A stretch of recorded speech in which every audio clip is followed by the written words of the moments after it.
سامنے میں ایک ہلکا سا خاکہ پیش کرنا چاہتا ہوں. آپ دیکھیے رسول اللہ صلی اللہ علیہ وآلہ وسلم جو ذاتی دشمن ہے ان کے ساتھ کیا سلوک کرتے ہیں. مثال کے طور پر اللہ کے حبیب علیہ الصلوۃ والتسلیم کو کسی نے گالی دی، اللہ کے رسول نے اس سے بدلہ نہیں لیا بلکہ حضور علیہ السلام نے اس کو معاف فرما دیا. اب آپ دیکھیں اللہ اکبر، حر جو ہے امام کو گرفتار کرنے کے لیے آئے، لیکن جب معافی کے خواستگار ہوئے تو امام علی مقام نے مکہ کی یاد تازہ کرا دی. مثال کے طور پر مکے والوں نے کتنا ستایا، لیکن جب معافی کے لیے ہاتھ جوڑے تو اللہ کے رسول علیہ السلام نے فرمایا جاؤ میں نے تم سب کو معاف کیا. کسی ان کے گناہ کا شکوہ نہ کیا، کسی ان کی برائی کا تذکرہ نہ کیا، کوئی ان کے ستانے کا ذکر نہ کیا، بلکہ آپ نے ایک جملے میں فرمایا جاؤ میں نے تمہیں معاف کیا. لیکن معاف کرنے کا انداز کیا ہے؟ اللہ کے رسول نے فرمایا انتم طلقاء، میں نے تمہیں آزاد کر دیا. توجہ کرنا، میں نے تمہیں آزاد کر دیا، میں نے تمہیں آزاد کر دیا. اللہ اکبر. ہو بہو یہی الفاظ جب حر معافی مانگتے ہیں تو میرے امام یہ نہیں کہتے کہ میں نے تجھے معاف کر دیا، فرمایا حر تو جہنم سے آزاد کر دیا گیا.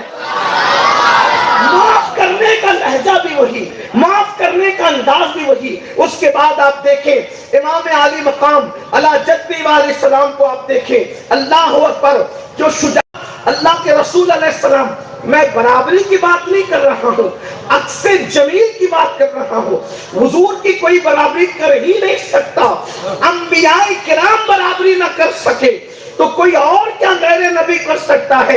لیکن عکس جمیل کی بات کر رہا ہوں.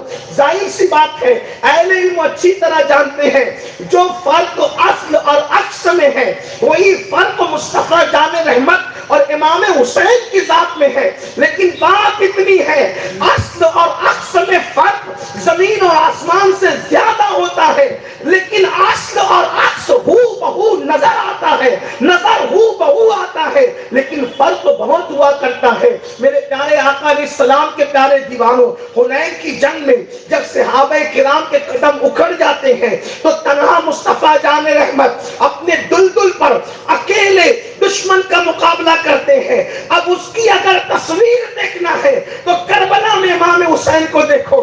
جب سارے آبان و انصار شہید ہو جاتے ہیں تو امام بزدلی کا مظاہرہ نہیں کرتے بلکہ اپنے نانا کی حنین کی اس بہادری کی یاد دلاتے ہوئے اور دشمن کے چھکے چھڑاتے ہوئے نظر آتے ہیں. تو غرض کے حسن ایسا تھا. مصطفیٰ جان رحمت کے حسن کے متعلق حدیث میں آتا ہے کہ اللہ کے رسول علیہ السلام کا چہرہ اندھیرے میں چمکتا تھا، اندھیرے میں روشن نظر آتا تھا.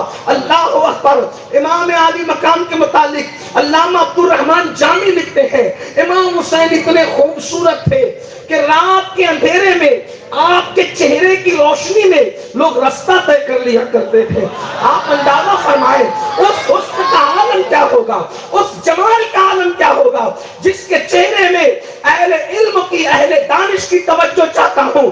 آخر وہ چہرہ روشن کتنا ہوگا کہ اندھیرے میں جس کی روشنی کے اندر لوگ راستے طے کرتے ہوں گے. یہ آج کل کی گلیوں کا معاملہ نہیں بلکہ یہ اس دور کی گلیوں کا معاملہ ہے جب گلیوں میں کندیلیں بھی نہیں جلتی تھی، گلیوں کے اندر چراغ بھی نہیں جلتے تھے، گھر میں چراغ نہیں ہوتے تھے. اس وقت امام علی مقام جو سراج جنت ہے، جو سراج جنت ہے، جو جنت کا چراغ ہے، جو جنت کا سورج ہے، اللہ اکبر، ان کے چہرے کی روشنی میں اندازہ کرے وہ کیا خدا بھاتی صورت ہوگی. روشن چہرے والی شخصیت کا نام ہے جس کے چہرے کی روشنی میں لوگ رستہ طے کرتے ہیں. اور مصطفیٰ جان رحمت کے چہرے کا عکس جمیل تھا. میرے امام مصطفیٰ جان رحمت کے چہرے کو یوں بیان کرتے ہیں لَقَ بَدْرٌ فِي الْوَجْهِ الْأَجْمَلِ خَطْحَانِ مَا زُلْفُ عَبْرِ أَجَلِ تورے چندن چندرو پرو کنڈل رحمت کی بھرن برسا جانا، رحمت کی بھرن برسا جانا. تو غرض کے مصطفیٰ جان رحمت کا عکس جمیل ہے امام حسین کی شخصیت، ان کی ذات.